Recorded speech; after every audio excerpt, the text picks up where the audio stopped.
ఆత్మ బంధువులకి నమస్తే సార్. ఒక వ్యక్తి ప్రతిరోజు అడవిలోకి వెళ్ళి అక్కడ దొరికేటువంటి కూరాకులు కానీ అక్కడ వస్తువులతోనే జీవనాధారం చేసేవాడండి.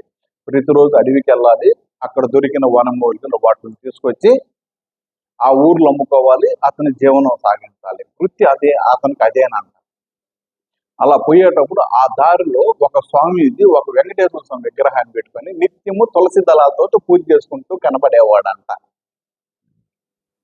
ఇతను కూడా చూస్తూ ఉండగానే ఆ ఎనర్జీ ఆ దారిలో పోతా ఉంటుంది కాబట్టి ఆ శక్తి ఇతనిలో కూడా పోయేసి ఇతను కూడా కోరిక కలుగుతుందంట. నేను కూడా ఒక దగ్గర ఒక విగ్రహాన్ని పెట్టుకొని ఇలా పూజ చేస్తే ఎంత బాగున్నో అనుకుంటూ ఉండేవాడు అంట. కానీ అతనికి అవకాశము లేదు, అంత టైము లేదు. కానీ పోతూ అక్కడ నిలబడి దండం పెట్టుకొని పోతూ వస్తూ ఉండేవాడంట. ఇట్లా రోజులు జరుగుతా ఉన్నాయి. ఒకరోజు అడవిలో అవన్నీ కోస్తా ఉన్నాడంట, అతనికి కావాల్సిన కూరాకులు అవన్నీ కూడా. వెంటనే అక్కడ ఒక తులసి దళాలు కొన్ని కనబడ్డాయంట.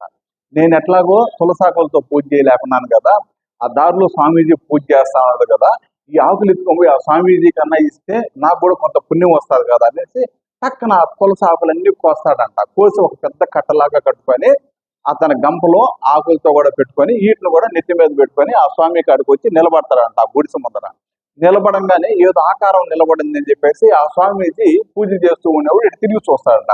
చూడగానే ఎప్పుడు నిలబడకుండా కనబడుకునేవాడు ఆయన కనబడతాడంట. ఏమి నాయన అంటాడంట. స్వామి, మీకు తులసి దళాలు దొరికినాయి నాకు ఈరోజు అడవుల్లోనూ, మీకు పూజకు ఉపయోగపడతాయని తెచ్చినాను స్వామి అని చెప్తాడంట. ఎప్పుడు రానోడు ఈ రోజు ఎందుకు వచ్చినాడని చెప్పి స్వామీజీకి అనుమానం వచ్చేసి, ఉండి ఆయన అట్లాగేనో నేను చెప్పే వరకు నీ తల మీద ఉన్నటువంటి ఆ గంపని కిందకు దించబాకని చెప్తాడంట. అలాగా స్వామి అని చెప్తాడంట. అతను కళ్ళు మూసుకొని వాళ్ళ స్వామిని ప్రార్థన చేస్తాడంట. దివ్య దృష్టితో చూస్తే ఆ గంపలో ఒక పాము ఉండదనంట. ఆయన వెనకాల రాహు గ్రహం అనేది నిలబడి ఉన్నాడంట. పక్కన అతనికి ఏదో జరగబోతుందని అనుమానం వచ్చేసి అవతల భగవంతుని ప్రార్థన చేస్తాడు. అప్పుడు రాహు వచ్చేసి, స్వామి ఎందుకు ప్రార్థన చేస్తున్నావు అని అడుగుతాడంట. ఎందుకు అతనితో కూడా ఉన్నాము అడుగుతాడంట.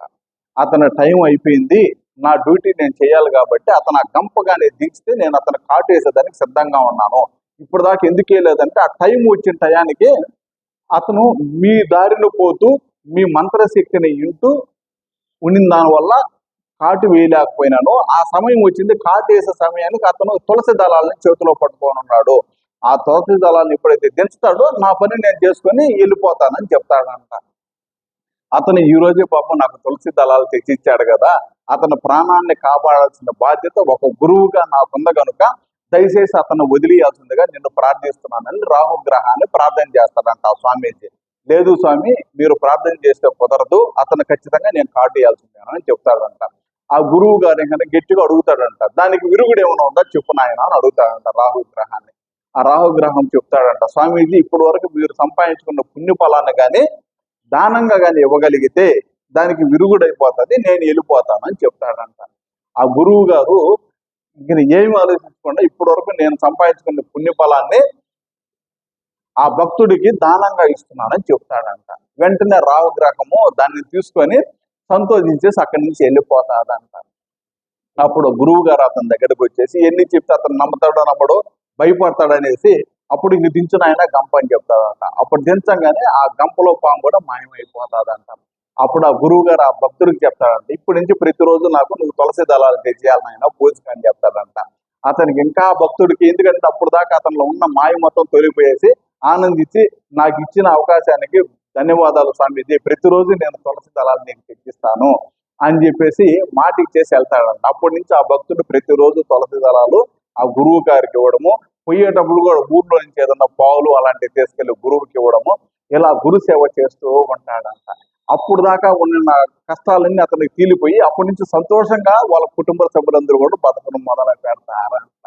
సో దానికని మనం చేసేటువంటి కార్యములో కూడాను పుణ్య ఫలాన్ని చూసుకుంటూ ముందుకు పోగలిగితే ఇంకా అందరము కూడాను సంతోషంగా ఆనందంగా జీవించేటందుకు అవకాశాలు ఉంటాయి. దయచేసి సహకరించవలసిందిగా ప్రార్థిస్తున్నాను. సర్వే జన సుఖినో భవంతు. సర్వం శ్రీకృష్ణ అర్పణమస్తు. హరి ఓం.